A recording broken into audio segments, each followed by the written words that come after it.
आदरणीय मित्रों, श्री अवतार का बोध हो, श्री माता धरती का बोध हो। आज का विषय है गजवाए हिंद। आपने नाम सुना है? क्या आपने नाम नहीं सुना? आश्चर्य। इसीलिए तो आधे भारत पर हो चुका है गजवाए हिंद, आपकी इसी अज्ञानता के कारण से। हम केवल अपने ही विचारों में उलझे रहते हैं। दूसरे क्या कर रहे हैं, योजना वे क्या बना रहे हैं, हमारे बारे में वे क्या सोच रहे हैं, इसका हमें आभास ही नहीं होता, ज्ञान ही नहीं होता। आज आप जानिए कि गजवाए हिंद क्या है। गजवा यानी कि युद्ध, संघर्ष। हिंद का तो अर्थ आप जानते ही हैं। तो हिंदुस्तान, हिंद के साथ युद्ध, संघर्ष, ये हुआ इसका अर्थ। और इसका उद्देश्य क्या? उद्देश्य को समझें। उद्देश्य है इस्लामीकरण।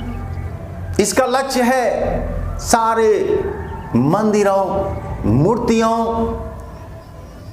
सफाया, सबका समापन। यहां केवल इस्लाम का झंडा हो बुलंद, एकमात्र वही विचारधारा रहे। यह है इसका उद्देश्य, लक्ष्य। अब इसको समझें कि इसका वर्णन कहां मिलता है। मित्रों, हम चार बातें बताएंगे उद्देश्य के अलावा। इसका वर्णन कहां मिलता है, इसका कहां मिलता है प्रमाण।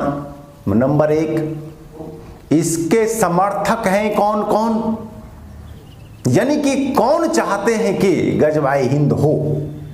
दूसरा और तीसरा है कि यह आरंभ होगा कब और इसका समापन होगा कब। इसका आरंभ और अंत होंगे कब। और चौथा है कि ऐसी परिस्थिति में आपको, हमको, सबको क्या करना चाहिए।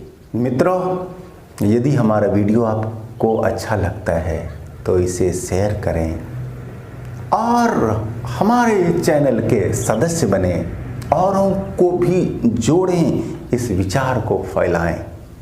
इसमें आप हमारा साथ दें। वास्तव में यह हमारा नहीं, आपका ही काम है। यह भगवान का काम है, यह सबका काम है। यह विचार फैलेगा तभी हमारा समाज, हमारा देश, हमारी धरती सुरक्षित रह पाएगी। मित्रों, अब आप यह जानें कि गजवाए हिंद का कहां मिलता है प्रमाण। इसका वर्णन, इसका उल्लेख है कहां। आप जानते हैं कि इस्लाम के हैं दो ग्रंथ, एक है कुरान शरीफ, दूसरा है हदीस। आइए समझें कि किसे कहते हैं कुरान, जिसमें अल्लाह की वाणी, जिस ग्रंथ में अल्लाह की वाणी है संग्रहित, उसे ही बोलते हैं कुरान। और जिसमें रसूल मोहम्मद के वचन और उनके आचरण का वर्णन है, उसका नाम है हदीस। हदीसों की संख्या है 227, जिनमें से 6 हदीसों को ज्यादा महत्व मिलता है।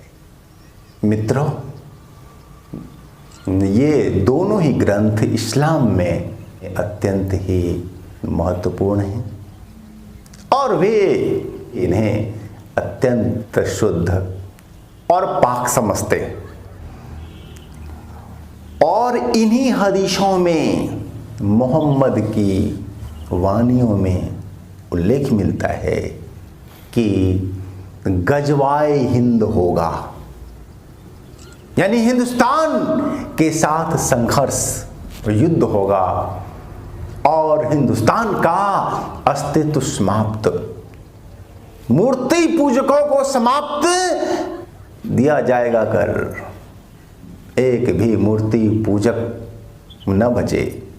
वह या तो इस्लाम को मान ले या फिर वह जहन्नुम जाने के लिए रहे तैयार। उसकी हत्या। मित्रों, बहुत सारे हदीस हैं जिनमें गजवाए हिंद का वर्णन है। मित्रों, अब आता है तीसरा प्रश्न, इसके कौन है समर्थक? कौन लोग मानते हैं कि गजवाए हिंद होगा ही होगा? जाहिर है वे ही मानेंगे जो हदीसों को सत्य मानते हैं, जो मानते हैं कि यह 100% सही है, इसमें राई रत्ती भर भी गुंजाइश की, शंका की, संदेह की संभावना नहीं है।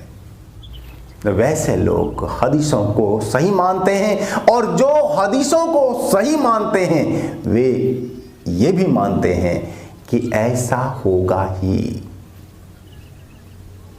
देखिए, अभी हाल फिलहाल एक अंतर्राष्ट्रीय ख्याति प्राप्त है खिलाड़ी शोएब अख्तर, जो कि अपने समय के रहे हैं अच्छे गेंदबाज और समूचे दुनिया में उनका नाम है। वे सपना पाल रहे हैं गजवाए हिंद का। वे कहते हैं कि हम पहले छीनेंगे कश्मीर को और इसके बाद पूरे भारत पर हम करेंगे कब्जा और होगा गजवाए हिंद। अभी की बात, 2-4 दिनों की बात है ये। यह तो एक उदाहरण है मित्रों। ऐसे लाखों नहीं, ये ऐसे लोग हैं लाखों लाख की संख्या में, ऐसे लोग हैं कोटि की संख्या में जिनके मन में सपना है ये। वे जो पढ़ते हैं नमाज, जुमे की नमाज, जानते हैं क्या बोलते हैं वो? वे बोलते हैं कि धरती को काफिरों से आजाद दो करा कर अल्लाह, ये धरती मूर्ति पूजकों से हो जाए मुक्त। ऐसी वे कामना करते हैं, याचना करते हैं, दुआ मांगते हैं और उन्हें स्वयं नहीं पता कि वे खुद भी एक तरह से मूर्ति पूजक हैं।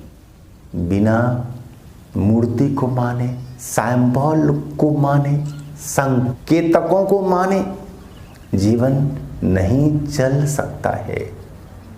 वो जो पढ़ते हैं कुरान, शब्द जो होते हैं लिखे हुए आड़े तिरछे, वे क्या हैं? वे भी तो एक तरह की मूर्ति ही है, सिंबल ही है ना। मैं बोल रहा हूं, जो वाणी है ये तो है आकार विहीन, लेकिन इसको समझने के लिए, याद रखने के लिए, समझाने के लिए इसे हम आकार देते हैं, एक रूप देते हैं, पहचान के लिए देते हैं ना। वाणी का कोई आकार नहीं होता, लेकिन लिपि का एक आकार होता है। लिपि हम लिखते ही हैं एक आकार देकर। मित्रों, मानव का जीवन, मानवीय सभ्यता का विकास बिना सिंबल को माने संभव ही नहीं है। ये बात वो लोग ठीक से समझते नहीं, समझ नहीं पाते। अब आता है तीसरा प्रश्न